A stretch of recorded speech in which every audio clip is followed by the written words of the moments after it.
안녕하십니까. 토노코 말합시다의 아나운서 함윤호입니다. 인공적으로 만들거나 대체할 수 없는 혈액은 부족할 경우에 수혈이 유일한 방법이라고 하는데요. 하지만 코로나19로 헌혈 예약이 취소되는 등 적정 혈액 보유량인 5일분 유지에 어려움을 겪고 있다고 합니다. 상황이 계속 나빠지자 환자 가족들도 혈액을 구하러 다니는 안타까운 일이 더 많아졌다고 합니다. 헌혈에 대한 참여 확대와 인식 개선으로 수급 불균형을 해소하고요. 또 변화되고 있는 인구 구조에 맞춘 장기적인 혈액 수급 대책도 서둘러야 한다는 지적이 나오고 있습니다. 오늘 터놓고 말합시다에서는 혈액 수급 안정과 헌혈 활성화 방안이라는 주제로 함께하겠습니다. 전북의 혈액 수급 상황과 헌혈의 중요성, 또 헌혈에 대한 올바른 이해와 지원 강화 등으로 헌혈의 기부 문화를 확산하는 방안은 무엇인지 토론해 보도록 하겠습니다. 오늘 터놓고 말합시다는 사전 녹음 방송으로 진행하고 있습니다. 유튜브에서 터놓고 말합시다를 검색하시면 실시간 보기와 다시 보기도 가능합니다. 많은 의견과 제보도 해주시길 바라겠습니다. 자, 그럼 토론에 들어가기 앞서서요. 도민들은 헌혈 활성화 방안에 대해 어떻게 생각하고 계신지 김세별 리포터의 도민 인서트로 함께 들어보시죠. 부모님이 헌혈에 대해서 긍정적으로 생각을 하셔서 습관적으로 하고 있는 것 같습니다. 확실히 코로나 전에도 별로 없었는데 코로나가 생기고 나서는 아예 찾아보기가 힘들 정도로 헌혈하는 사람들이 많이 줄어든 것 같습니다. 투명성 있게 헌혈을 한 피들이 어떻게 쓰여지는지 만들어서 국민들한테 보여주면 인식적인 측면에서 좀 개선이 될 것 같고, 저 같은 경우에도 혈소판이 많이 부족한데 되게 구하기도 힘들고, 지병이 있는 사람들은 다쳐버리게 되면은 혈액이 바로 공급이 안 되면 이제 거의 사망에 이르게 되기 때문에 치료를 받을 수 없다는 상황적인 측면을 일반 건강한 사람들은 잘 모르기 때문에 그런 거에 대해서도 경각심을 심어줄 수 있는 콘텐츠들도 잘 활용을 하면 사람들이 많이 도와주고 싶은 마음에 참여하지 않을까. 군대 있을 때 한두 번 해보고 사회 나와서는 하는 것 같은데, 헌혈이 몸에 좋다 나쁘다를 떠나서 일단 체성분을 빼내는 거기 때문에 그 부분에서도 거부감이 들고, 사실 헌혈 증서를 주긴 하지만서도 크게 막 이게 헌혈로 인한 베네핏이 체감이 되진 않는 것 같아요. 일단 헌혈을 한 사람들의 피를 잘 보관해서 잘 사용될 때까지 하는 방법에 더 투자를 많이 하고, 헌혈이 시간도 많이 걸리고 그런 것까지 감수하면서 할 만큼 지금 주시는 인센티브가 영화 티켓 한 장, 두 장인 걸로 알고 있는데, 어느 정도는 자기가 이득을 본다고 생각할 수 있는 방법이 무엇일지 논의도 선행되어야 할 것 같습니다. 예, 각자의 생각들이 좀 다 다르시군요. 자, 도민들이 생각하는 혈액 수급과 헌혈 활성화 방안에 대한 목소리를 들으셨습니다. 오늘 두 분 모시고 토론해 보도록 하겠습니다. 먼저 대한적십자사 전북혈액원 허정구 원장님 모셨습니다. 어서 오십시오. 네, 반갑습니다. 네, 그리고 전북대병원 혈액은행을 책임 관리하고 계신 조용곤 진단검사의학과의 교수님 모셨습니다. 어서 오십시오. 네, 안녕하세요. 반갑습니다. 예, 헌혈 하기 전에 걱정하시는 분들 많이 계십니다. 근데 헌혈하면 말이죠, 원장님, 받는 사람 생각을 많이 하잖아요.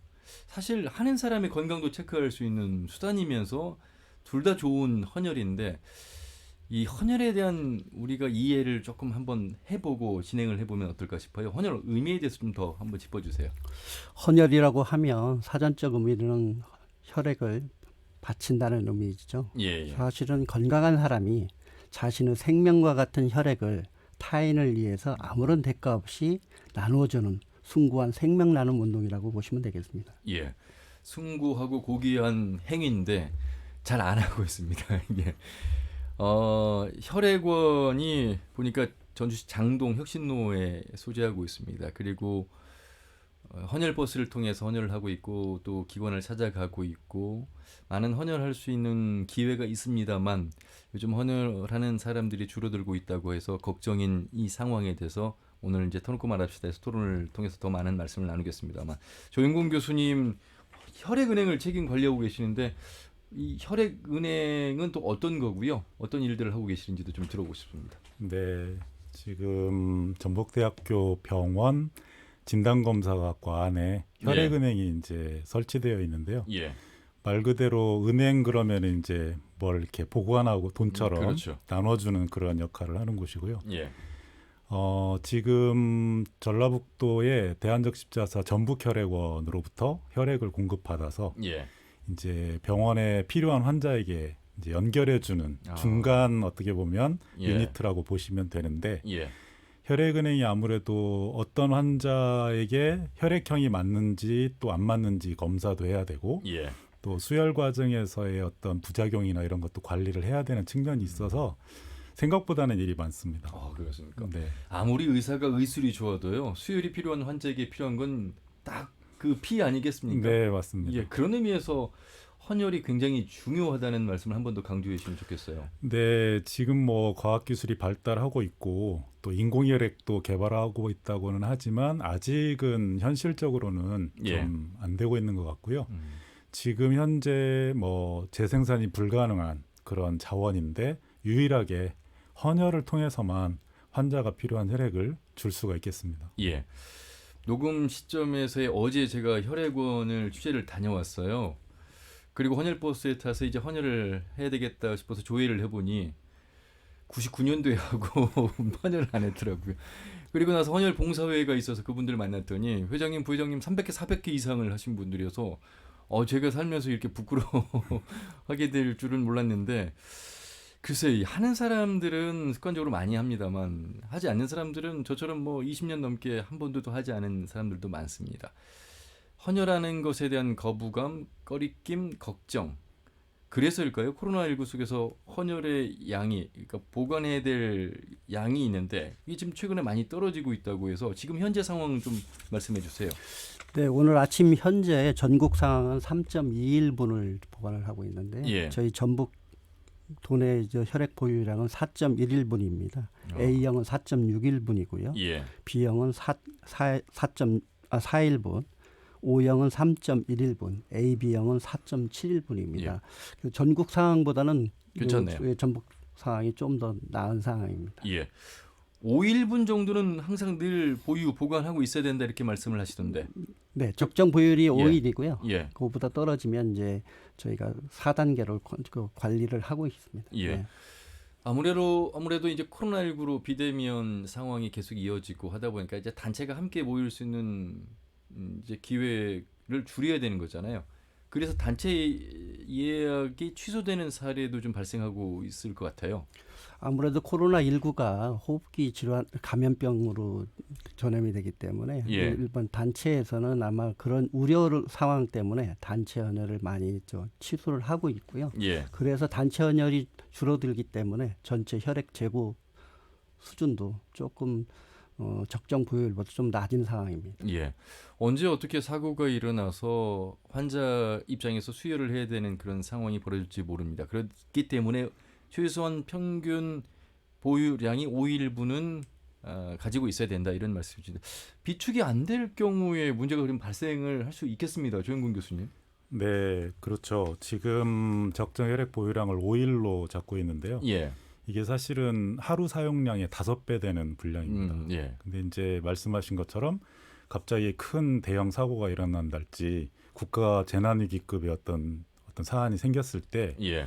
갑자기 응급수혈이 늘어날 수 있거든요. 예. 그럴 때 이제 갑자기 헌혈을 해서 공급할 수가 없기 때문에 이렇게 미리 비축을 해놓는 거거든요. 예. 그러다 보니까 그리고 또 매일매일 사용량이 사실 일정하지가 않아요. 그렇겠네요. 혈액형별로도 좀 다르고 예. 그러다 보니까 병원마다 평균량은 알지만 오늘 내일 얼마나 사용하게 될지 전혀 예측할 수가 없습니다. 예. 사실은. 그래서 좀 미리 많이 좀 확보해 두는 측면이 있는 거거든요. 예. 근데 그러다 보니까 이렇게 코로나처럼 헌혈이 안 되고 또 헌혈 가능 인구가 출산율 저조로 좀 안 되는 상황에 겹쳐서 이렇게 되면 예. 아무래도 불안하죠. 네, 수술도 해야 되고 예. 지금 뭐 항암 치료 받으시는 분들 혈액도 드려야 되는데 예. 아무래도 공급하고 또 치료하는 의사 입장에서는 이게 좀 확보가 되어 있지 않다. 그러면 좀 아무래도 진료 자체가 좀 위축되기도 하고 네, 연기해야 되는 상황도 있겠습니다. 교수님은 이제 의사 선생님이시니까 항상 환자들을 봅니다만 우리 청취자분들 도민들께서는 막상 내일이 아니면 닥치지 않으면 뭐 수혈 헌혈에 대해서 관심 가질 일이 별로 없습니다. 그런데 환자가 되거나 환자 가족이 됐을 때 이 수혈이 필요할 때 급한 경우에 피가 없다면 이거는 정말 아주 위급한 상황이 네, 되잖아요. 맞습니다. 예. 예전에 그러니까 응급실에 교통사고가 나서 온 환자가 예. RH 음성 AB형일 경우에 방송을 내서 급구한 적이 있습니다. 그렇죠. 요즘에는 잘 안 하는데요. 예. 그런 상황이 생길 수 있다는 거죠. 예.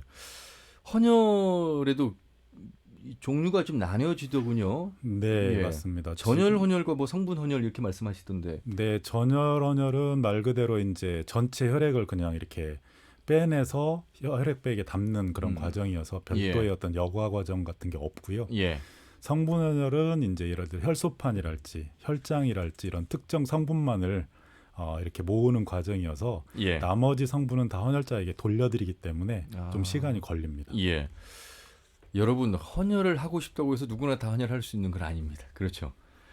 이 건강 체크하는 기준도 까다로워졌고요.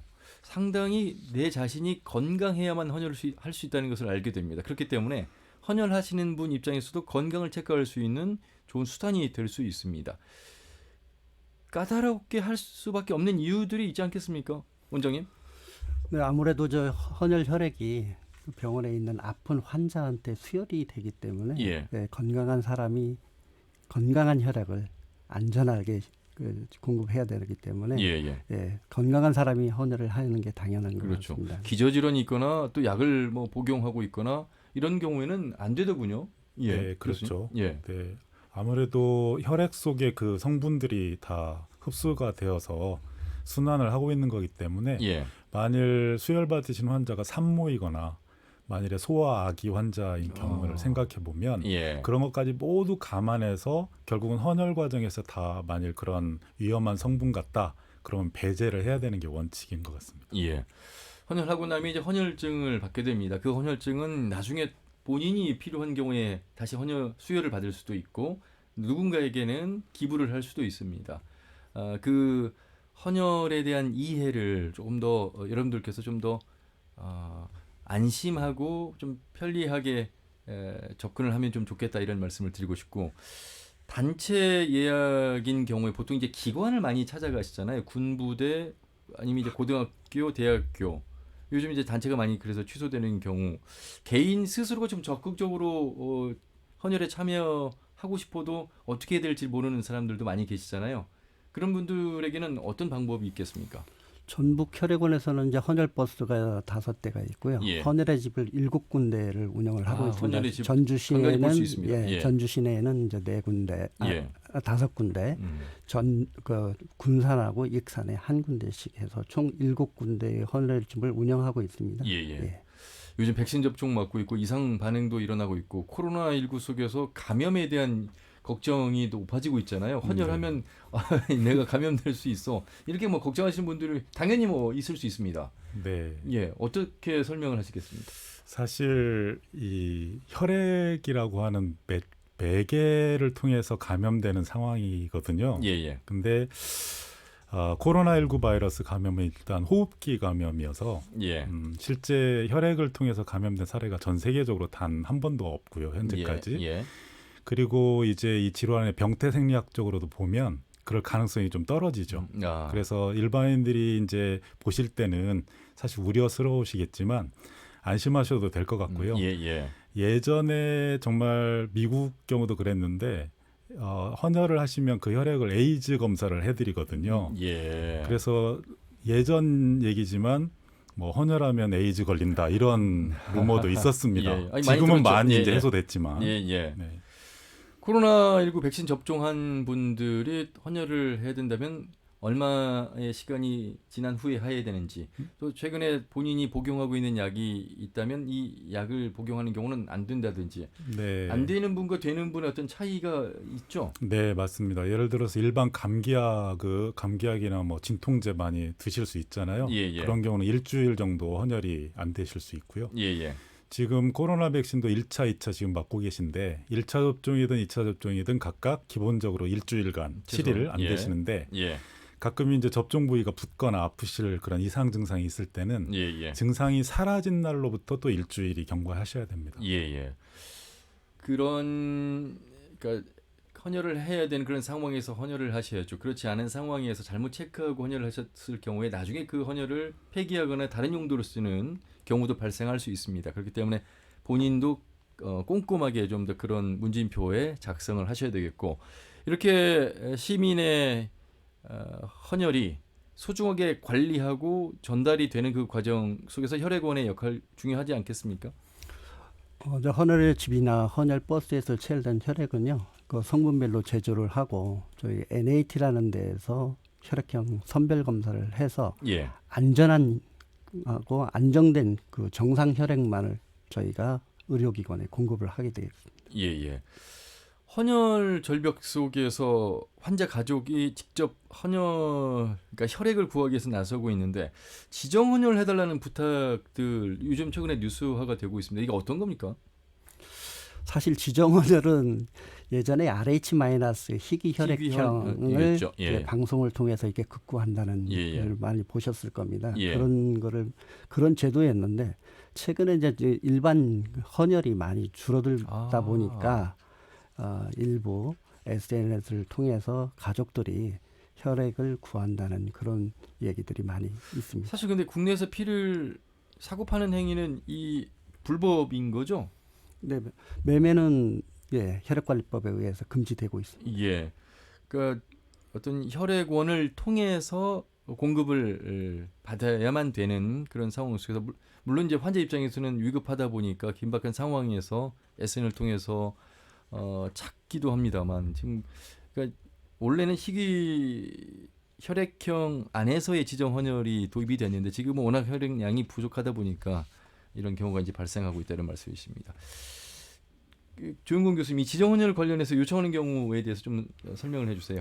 네, 사실 방금 원장님께서도 말씀하셨지만 지정 헌혈이 전체 헌혈에 비해서 사실 그렇게 예전에는 희귀 혈액 확보를 위해서 했기 때문에 지금도 사실 퍼센테이지로 보면 전체 헌혈의 한 2-3%밖에는 차지하지 않고 있거든요. 예. 근데 이제 이렇게 코로나 팬데믹 상황에서 헌혈이 줄다 보니까 병원에서는 이제 환자가 예를 들어서 수술을 하셔야 되고 혈액이 있어야 수술방에 그렇죠. 들어갈 수가 있는데 혈액이 이제 공급이 안 되는 상황이라면 환자 보호자에게 헌혈자를 구해 오십시오 이렇게 말할 수는 있을 것 같습니다. 근데 지금 대형 병원이 많은 수도권에서 그런 일들이 이제 더 많이 일어날 수 있을 것 같고요. 근데 이제 그러다 보니까 환자 보호자 입장에서는 본인이 이제 직접 주변의 지인이나 친척을 통해서 구해오는 수밖에 없겠다. 근데 제도적으로는 그게 지정 헌혈이 마침 있는 거예요. 그렇게 헌혈자를 지정해서 혈액을 내 환자, 내 뭐 자녀나 부모님께 드릴 수 있다는 그런 제도가 있으니까 그거를 이렇게 이제 연결이 되는 거죠. 마침. 근데 그게 커지게 되면 아무래도 뭐 예를 들어서 아까 매혈이 없어졌다고는 하지만 그 헌혈하러 오신 분에게 약간 수고했다고 고맙다고 이렇게 드리는 과정이 그렇게 매혈처럼 오해받을 수 있는 상황도 생길 수 있고요. 또 그게 늘어난다는 건 결국은 국가에서 이제 이렇게 서포트해야 될 이런 혈액 자원이 개개인이 다 나서서 해야 되는 상황처럼 비춰져서 별로 좋은 것 같지는 않습니다. 다만 전혀 헌혈을 해보지 않으신 분이 지정 헌혈을 권유를 받으셔서 처음으로 헌혈을 해보셨어요. 그러면 제 생각에는 그런 분들을 일반 헌혈을 하실 수 있도록 더 교육을 하고 홍보를 해서 이렇게 전환시켜드리는 게 장기적으로 보면 더 좋을 것 같다는 생각은 합니다. 그리고 말이죠. 제가 깜짝 놀란 게 이제 전북 헌혈봉사회 전주시청 공무원분들로 구성이 되면서 주축이 돼서 이제 많은 분들과 함께하고 계시던데 뭐 횟수가 300개, 400개라고 말씀하셨고 이렇게 이제 헌혈봉사회 활동이 알려지면서 사실 가까운 지인분들의 요청으로 도움을 드린 적이 많다.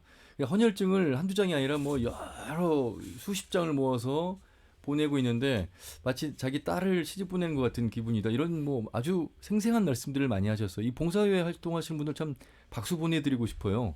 심지어 전주시청 공무원분들은 동아리를 만들어서 헌혈 홍보를 하고 있다고 들었는데 혈액원 입장에서는 참 고마운 분들이시겠습니다.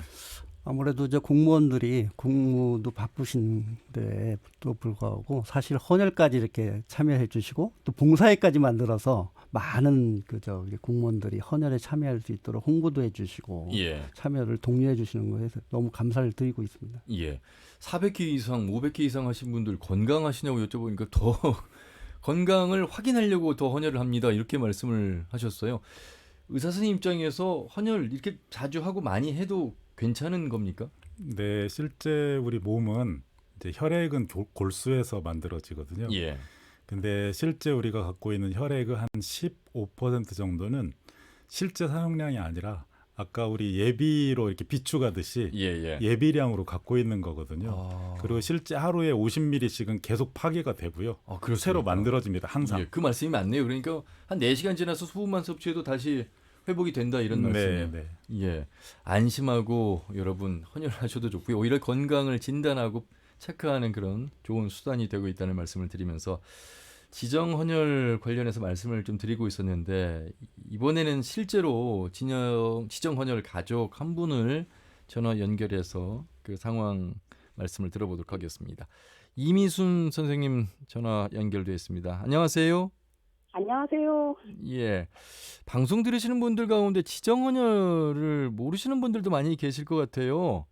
예. 우리 선생님의 많은 분들이 모르고 있어요. 예, 선생님의 상황 좀 그 말씀하실 수 있는 데까지 좀 전해 주시면 감사하겠습니다.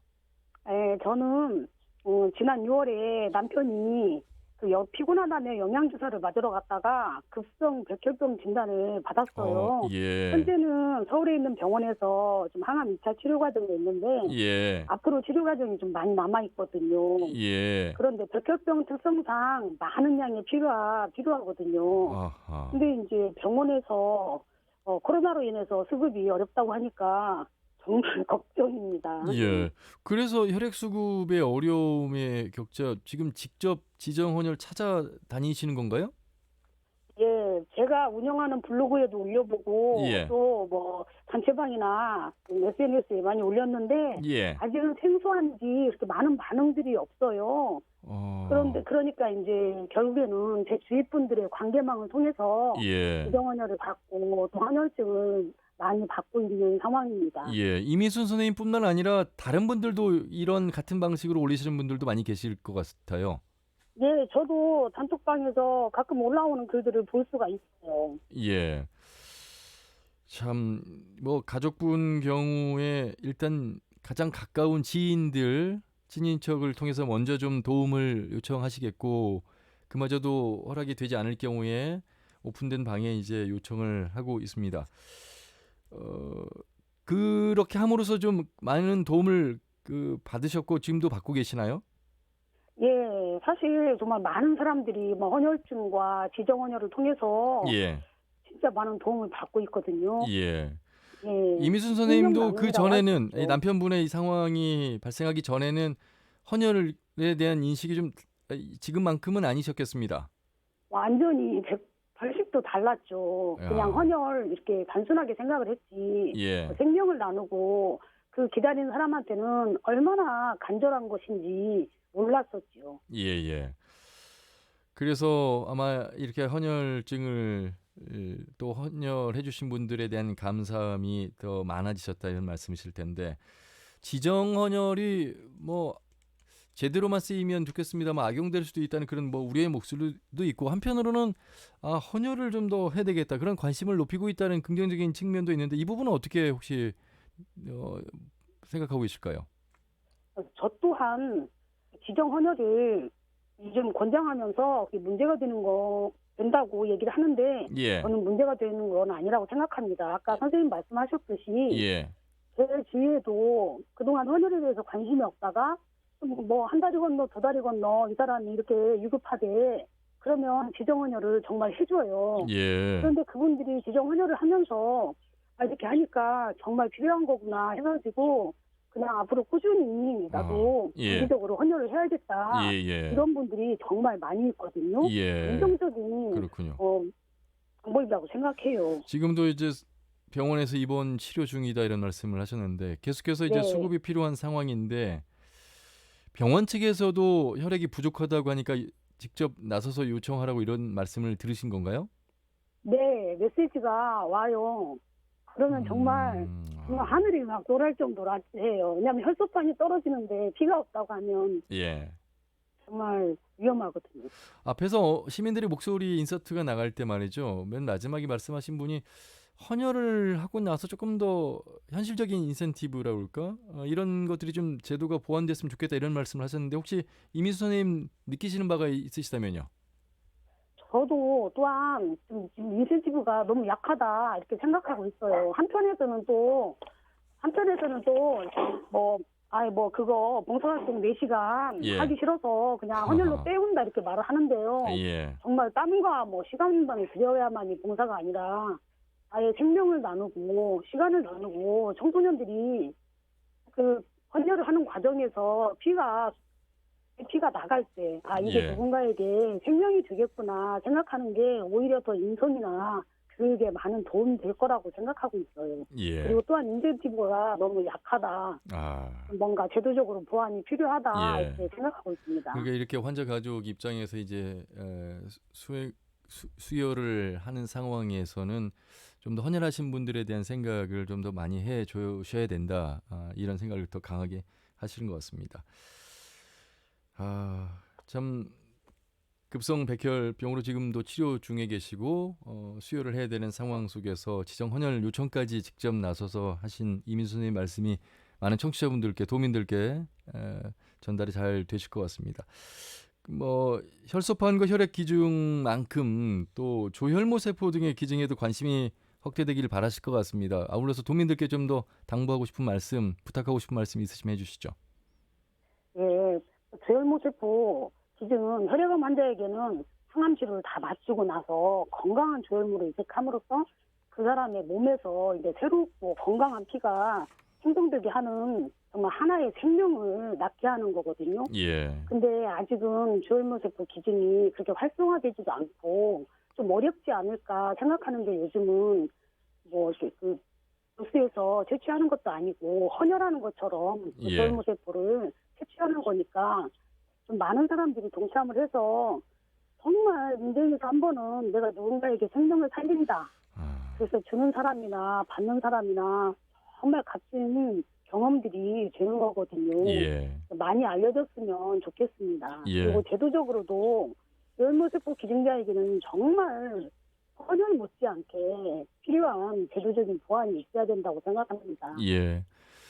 남편 간병 중인 상황에서 이렇게 또 인터뷰해 주셔서 감사하고요. 남편분의 건강이 회복되시기를 좀 함께 기도하도록 하겠습니다. 오늘 말씀 잘 들었습니다. 고맙습니다.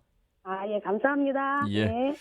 자, 지금까지 지정헌혈로 도움을 받고 계신 환자의 가족분인 이미순 선생님의 말씀을 들으셨습니다.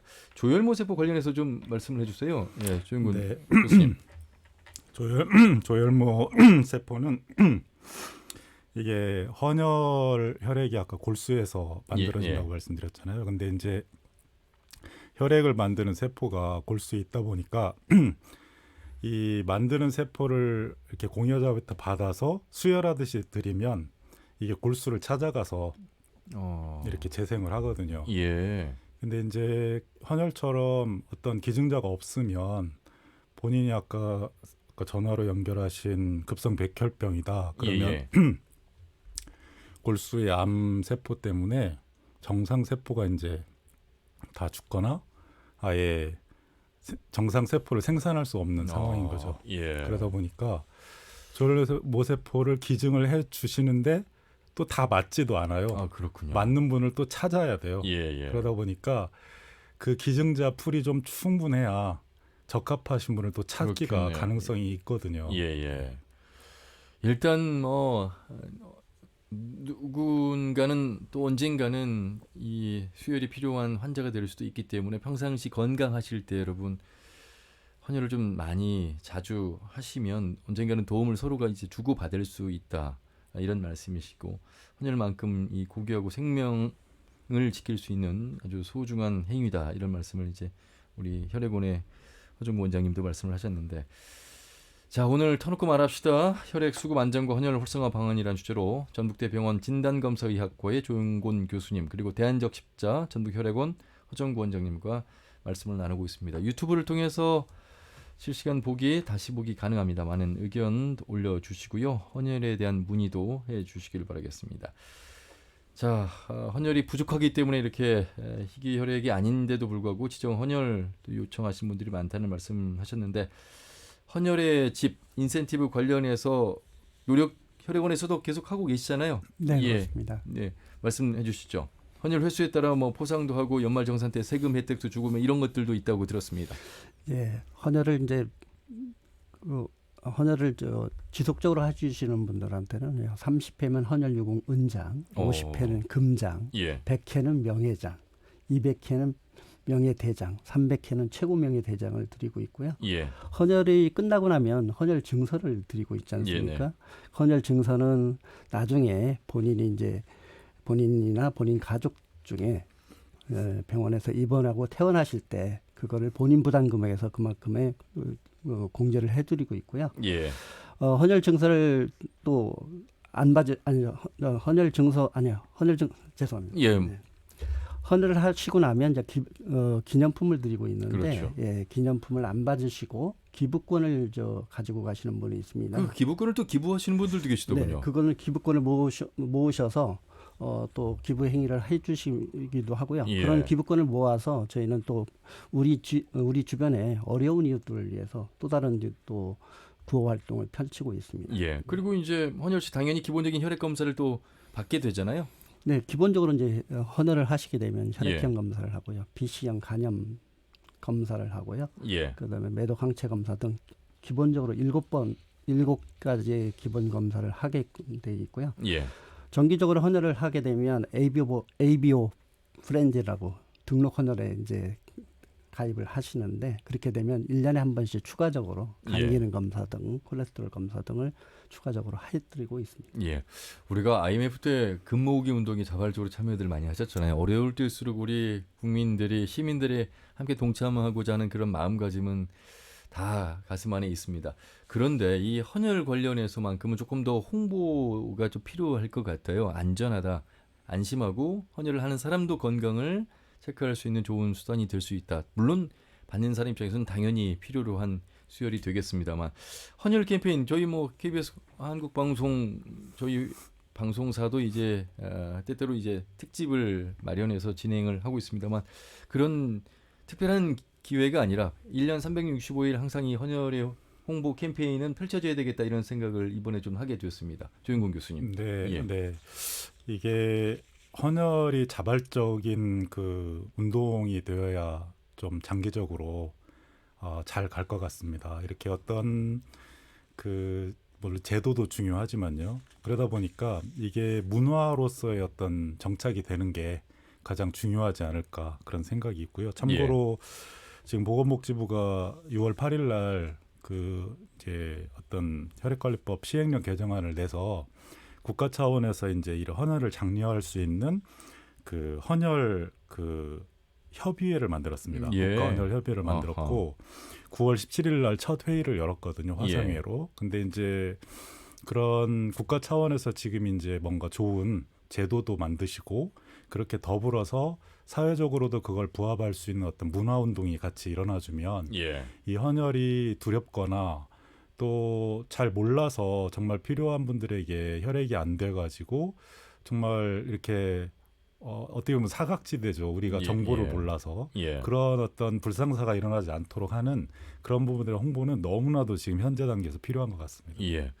말씀하신 대로 이제 보건복지부 차원에서도 코로나19 장기화로 인해서 앞으로 이제 위드 코로나가 된다면 누적 확진자가 더 많아지고 헌혈에 동참하는 분들이 자연스럽게 줄어들 수밖에 없는데 그렇기 때문에 국가 헌혈 추진 협의회를 구성해서 나름대로 혈액관리법이라든지 여러 이제 개정안을 통해서 헌혈 기부 문화를 좀 더 확산시켜야 된다 이런 공감대를 좀 만들고 있는 것 같습니다. 자, 잠시 후에 그 얘기는 좀 더 해야 될 것 같고요.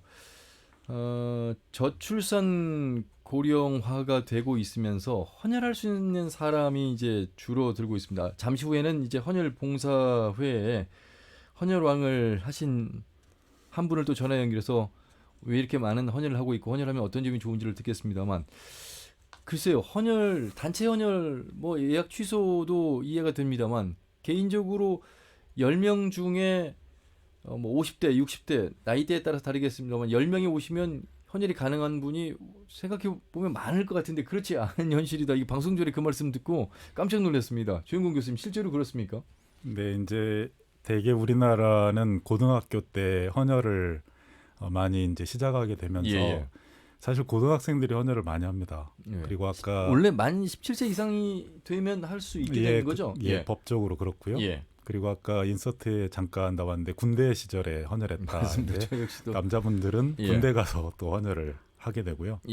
이렇게 헌혈 경험을 가지고 본인이 성인이 됐을 때 자발적으로 헌혈을 이제 하실 수 있는데 그런 경험이 없으시고 이제 예를 들어서 30대 후반, 40대가 되시면 헌혈에 대한 두려움이 있으세요. 어. 그래가지고 막상 헌혈에 나서기가 쉽지 않으시고요. 예, 예. 또 한 가지는 이제 그 정도 나이대가 되면 대부분 영양제나 여러 가지 약을 드시기 때문에 예. 막상 헌혈하러 나오셨어도 예를 들어 100여 분이 오셔도요. 예. 한 10%, 한 10분 정도 헌혈하실 수 있을까요? 그 정도 수준일 것 같습니다. 정말요? 왜냐면 제가 이번에 그 헌혈 버스에 올라타서 이제 문진표도 작성하고 말씀을 좀 들어보니까 일단 뭐 탈모약을 네. 복용하고 있어도 안 되고 또 말라리아 해외 지역이나 우리 지금 경기도 파주를 비롯해서 다녀오면 또 안 되고 거기서 또 잠을 자고 오면 안 되고 뭐 여러 가지 해당되는 요소들이 많더라고요. 그렇기 때문에 못하는 경우가 생각보다 많겠다 이런 생각이 들었거든요. 네, 그러니까 헌혈을 하실 수 있다는 건 그만큼 여러 가지 요인에서 다 통과가 된 건강하다 그 반증이겠죠. 예, 예. 허정 원장님. 네, 아무래도 이제 혈액은 그러니까 건강한 사람만이 할 수 있지 않습니까? 예, 예. 근데 아까 교수님 말씀대로 사실 일반인들은 많은 이제 약을 복용하고 계시기 때문에 사실은 좀 헌혈에 참여할 의지는 있지만 참여할 수 없는 상황이 많은 경우가 많습니다. 예. 자, 일단 헌혈에 대한 인식의 변화도 필요하고요. 본인이 헌혈을 할 수 있는 건강한 사람인지도 체크해야 되고 또 헌혈을 계속하기 위해서 건강을 유지해야 되는 그런 노력도 본인에게는 이로움이 된다 이런 말씀을 드리면서 이번에는 헌혈 유공증을 갖고 계신 송태규 작가님을 전화 연결해서 또 말씀을 듣도록 하겠습니다. 송태규 작가님 안녕하세요. 네, 안녕하십니까. 예. 입니다. 작가라고 제가 소개를 해드렸는데 네네. 예, 중학교에서 교장 선생님으로 퇴임을 하셨고 현재 시인으로 활동하고 계시다고 들었습니다. 예, 이제 중고등학교에서 교직에 있고 지난 8월에 예. 이제 명예퇴직을 했습니다. 아. 그리고 이제 뭐 글을 좀 쓰고 있는데요. 예. 작가라고 아주 쑥 들었습니다. 그러면 어느 정도 헌혈을 꾸준히 해오셨길래 헌혈 유공장을 받으셨을까요? 네, 제가 2001년 5월 16일 날 첫 번째 헌혈을 했거든요. 예. 그리고 이제 20년이 좀 지났습니다. 그렇네요. 헌혈 처음에 시작하고 한 5년 동안은 1년에 서너 차례씩 했어요. 예. 그러다가 혈액이 이제 부족하다는 말을 들었거든요. 간호사 선생님들한테. 어허. 네, 그래서 그때부터 해마다 한 20차례 예. 이상씩 헌혈을 했어요. 예, 예. 2012년 1월 10일 날 100회를 마쳤고 2016년 8월 11일 날 200회를 했어요. 예. 그리고 지난 2월 20일 날 300회 고지에 올랐거든요. 예. 그리고 이제 꾸준히 해가지고 지금 315회째 예. 소매를 거뒀습니다. 저 역시도 그렇습니다만 조영곤 교수님 말씀대로 고등학교 때 헌혈 버스에 올라타서 이제 첫 헌혈 경험을 하게 되는데 사실 그때 보면 학생들은 많이 하는데 오히려 선생님들 잘 안 하시는 모습이 아니 지금 생각해 보면 일부러 안 하신 게 아니라 이제 못 하는 경우도 발생을 됐겠구나라는 그런 이제 이해가 이제서야 좀 되는데 우리 송태규 선생님 같은 경우는 네. 20년 전 2001년 5월에 시작을 하셨으니까 예. 꾸준히 20년 넘게 지금 해오셔서 315회를 현재까지 하고 계십니다. 그렇습니다. 이렇게 꾸준히 할 수 있게 된 데에는 어떤 마음가짐이 있으셔서 계속 해오셨을까요? 그 책을 읽다 보니까 이런 구절이 있어요. 예. 유아는 예전의 나이고 노인은 미래의 나이다. 장애인이나 병자 또 난민은 그렇게 될지도 모르는 나입니다. 예. 그렇게 될지도 모르는 나는 과연 어떤 사람인가 이런 걸 생각한다면 예. 헌혈이란 건강할 때 미리 나눌 수 있다는 참 다행스러운 일이죠. 예. 건강한 사람들의 특권이라고 생각합니다. 예. 역시 작가님답게 좋은 문구를 토대로 해서 말씀을 해주는데 가슴에 확 다가옵니다. 그렇습니다. 누구나 그 나일 수 있다라는 말씀은 네. 사실인 것 같습니다. 그리고 이제 그렇죠. 인정해야 되고요. 네네. 하지만 막상 자기 일이 되기 전까지는 관심을 갖지 않고 인정하려 하지 않습니다. 네. 그러나 우리 송태규 선생님 말씀을 들으면서 언젠가는 나일 수도 있겠구나 이런 생각을 한 번 더 하게 되는데. 그렇죠. 예. 그래도 315회를 20년 동안 꾸준히 해오셨는데 건강하시죠? 그럼요. 제가 20년 전부터 이제 철인 3종 운동을 하고 있거든요. 여기에 또 더 건강한 헌혈을 하고 싶어서 운동까지 더 열심히 하시는 것 같습니다. 이제 뭐 사실 처음에 뭐 헌혈하기 위해서 한 건 아니고 예. 제 건강을 유지하기 위해서 했는데 이 결과적으로 운동하면서 건강하니까 헌혈하는데도 더 도움이 되고요. 예. 또 철인 3종 대회 나가기 한 2, 3일 전에 헌혈하는 경우도 있어요. 그리고 이제 대회에 나가서 무사히 완주를 하고 예. 그런 걸 생각하면 예. 뭐 헌혈이 우리 건강에 아무런 지장이 예. 없다라는 것을 이제 증명하는 거잖아요. 송태규 선생님이 산 증인이시고 아마 주변에 계신 분들이 야 헌혈을 저렇게 많이 해도 저렇게 건강해 이런 이야기를 예. 들으시면 기분도 좋으실 것 같습니다. 20년 동안 300회를 하셨다는 건 그 이상을 하셨다는 건 2주에 한 번꼴로 하셨다는 얘기가 되나요? 네네. 이제 전혈은 예. 이제 2달에 한 번이고요. 예. 성분 헌혈이 있습니다. 혈장. 예. 이거 이제 2주에 한 번씩 가능하거든요. 예. 그래서 현재까지 헌혈을 계속 해오시고 주변에 우리 송태규 선생님이 영향을 받아서 헌혈에 동참하시는 분들이 많아지셨을 것 같아요. 제가 이제 헌혈 홍보위원이거든요. 예. 전라북도 혈액원에서 맡겨준. 제가 이제 어릴 때 우리 아들 딸이 예. 어릴 때부터 제가 쭉 헌혈을 하니까 얘들도 이제 그걸 보고 컸거든요. 예. 그래서 아들이 지금 145회를 했고요. 딸이 110회를 했어요. 예. 아이고. 우리 가족 저하고 제 아내는 예. 헤모글로빈 수치가 좀 낮아서 헌혈을 할 수가 없고 예.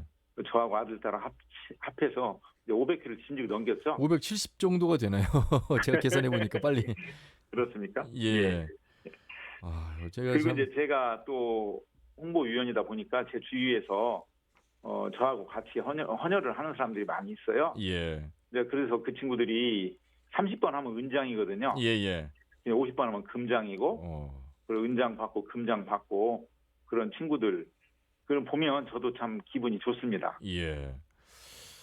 헌혈자 예우 조성 방안으로 헌혈 명문가 인증제를 제시할 정도로 관심이 많다고 들었습니다. 요거 관련해서 좀 말씀해 주신다면요. 그 지난주에 이제 보건복지부에서 주관한 그 다혈 헌혈자 간담회가 서울에 있었어요. 예.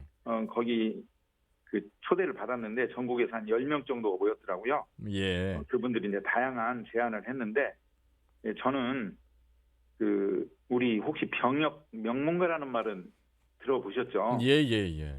그 3대가 현역으로 근무한 그렇죠. 가족에게 주는 이제 어떤 명예거든요. 예.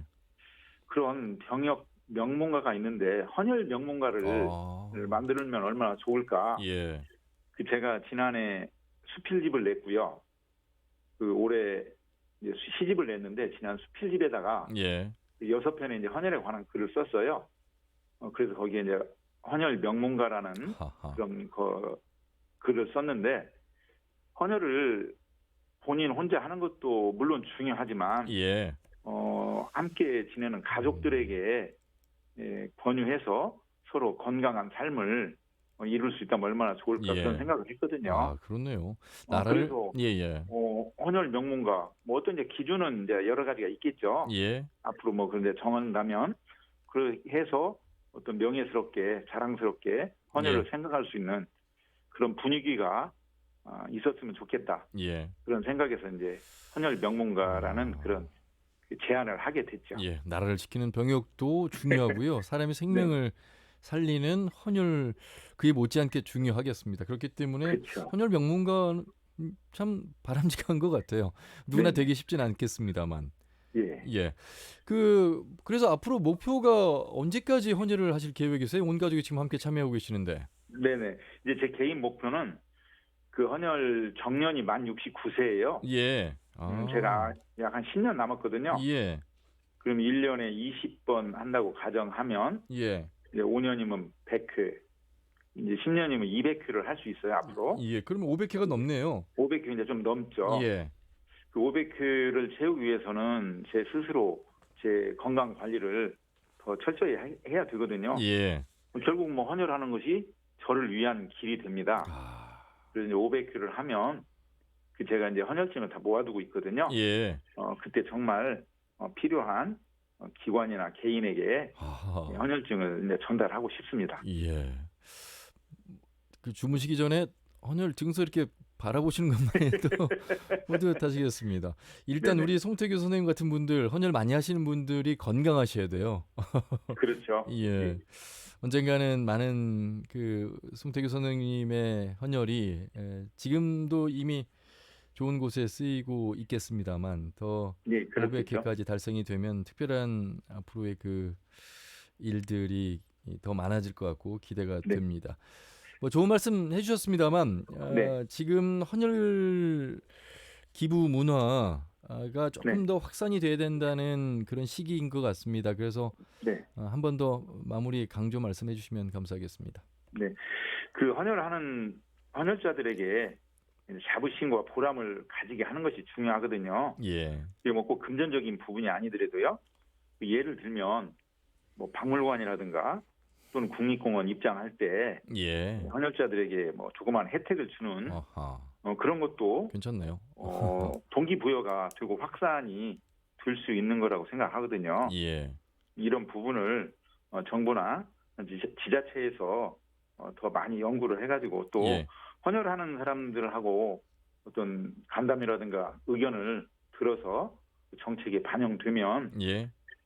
혈액이 부족해서 애태우는 그런 일은 없지 않을까 예. 그런 생각을 합니다. 예.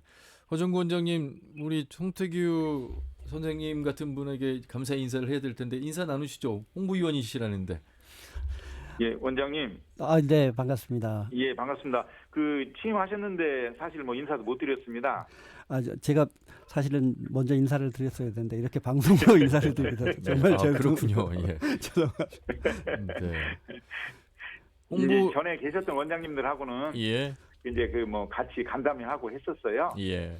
우리 허정구 원장님하고도 한번 뵙고 예. 헌혈 증진 방안에 대해서 같이 그렇게 고민할 수 있는 자리 만들어 주시면 고맙겠습니다. 네, 일단 연락드려서 좋은 방안을 강구하도록 하겠습니다. 예, 예, 알겠습니다. 원장님 감사합니다. 오늘 우리 315회 헌혈을 하신 헌혈공장을 갖고 계시고 헌혈 홍보위원으로 활동하고 계신 송태규 선생님 아주 정말 생동감 있는 현실감 있는 말씀 해주셔서 감사합니다. 잘 들었습니다. 네네 고맙습니다. 예, 고맙습니다.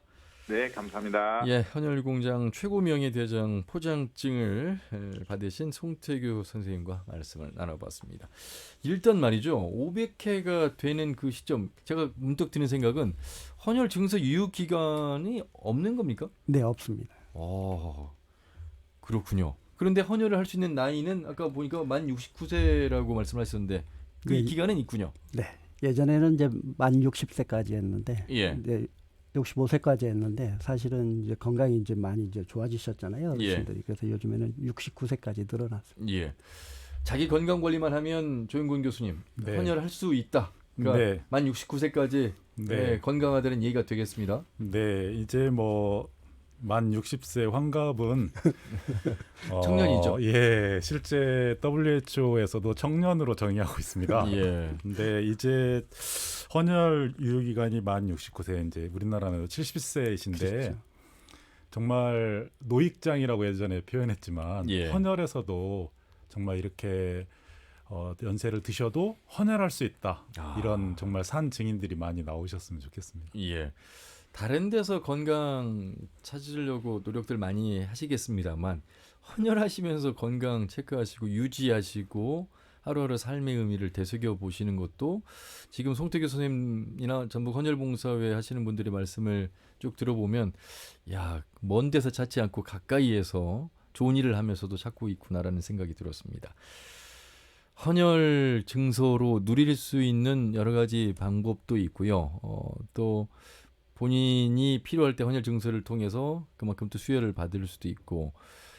자, 이제 우리가 이제 마무리를 해야 되는데 좀 더 이 방송을 듣고 나서 이 청취자분들께서 도민들께서 헌혈에 동참하시는 분들이 늘어나길 바라는 마음에서 좀 마무리 말씀을 좀 드려봐야 될 것 같습니다. 앞에서 제가 코로나19 속에서 단체 헌혈 예약 취소가 늘어나고 있고 적정 보유일이 5일 정도의 양을 갖고 있어야 되는데 전라북도는 뭐 타 지자체보다는 평균보다는 좀 높긴 합니다만 5일분에는 아직 미치지 못하고 있습니다. 그래서 심지어 지정 헌혈을 찾는 분들도 늘어나고 계시다 이런 말씀을 드렸는데 이제 이 방송을 들으시면서 두려워하지 않고 오히려 헌혈이 나에게 도움이 된다는 말씀 이해를 하시면서 더 많은 분들이 동참하실 것 같습니다. 허정구 원장님, 좋은 말씀 좀 해주시기 바라겠습니다. 네, 헌혈은 사실은 조금만 건강하시면 쉽게 하실 수 있는 생명 나눔 운동입니다. 요즘에는 이제 스마트 헌혈 앱에 레드 커넥트라는 앱이 있습니다. 레드 커넥트 앱을 까시면 레드 커넥터. 네. 가까운 헌혈의 집을 찾을 수도 있고요. 헌혈 예약도 하시고 헌혈하시고 나면 헌혈 결과도 다 알 수가 있는 좋은 앱이 있습니다. 레드 커넥트를 까시고 헌혈 예약을 하시고 헌혈을 하시게 되면 또 많은 또 기념품을 또 드리고 있습니다. 조금만 힘을 내주시고 용기를 내주시면 지금 병원에서 수혈로 어려움을 겪고 있는 많은 환자들에게 큰 도움이 되지 않을까 싶습니다. 도민 여러분들의 생명 나눔 헌혈 운동에 많은 동참을 기대하겠습니다.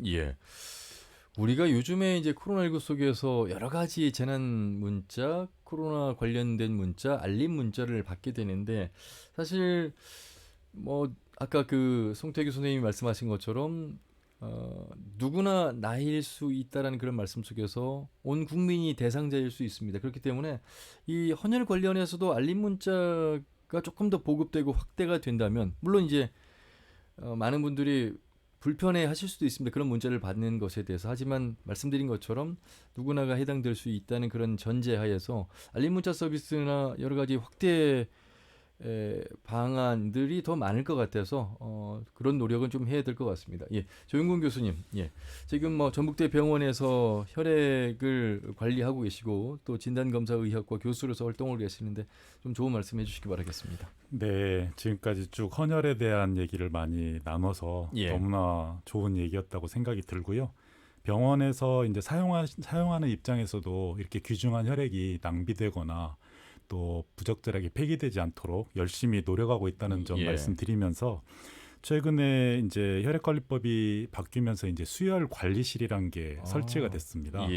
그래서 저희 유희철 병원장님께서 특별히 그 전담 인력을 배치해 주셔서 간호사 한 분이 이제 지난주에 출근을 하기 시작하셨고요. 그렇군요. 그래서 앞으로 병원 내에서 이런 수혈이 또 아주 적정하고 또 효과적이고 효율적으로 이루어질 수 있도록 정말 만반의 최선을 다하겠다는 말씀을 드리고 싶습니다. 사실 환자 입장에서는 병원에 피가 없다 그러면 어떻게 합니까? 이게 정말 이제 그런 부분도 저희가 이제 아예 분석이나 또 사실 앞에 원장님도 계시지만 전북 혈액헌과의 어떤 저희 이제 서로 협력이 필요할 것 같고요. 네, 앞으로 노력을 많이 하도록 하겠습니다. 오늘 터놓고 말합시다. 혈액 수급 안정과 헌혈 활성화 방안이라는 주제로 함께했습니다.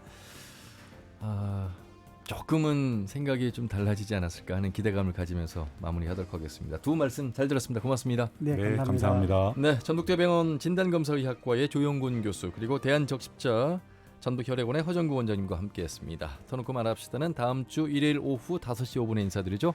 훈윤회였습니다. 고맙습니다.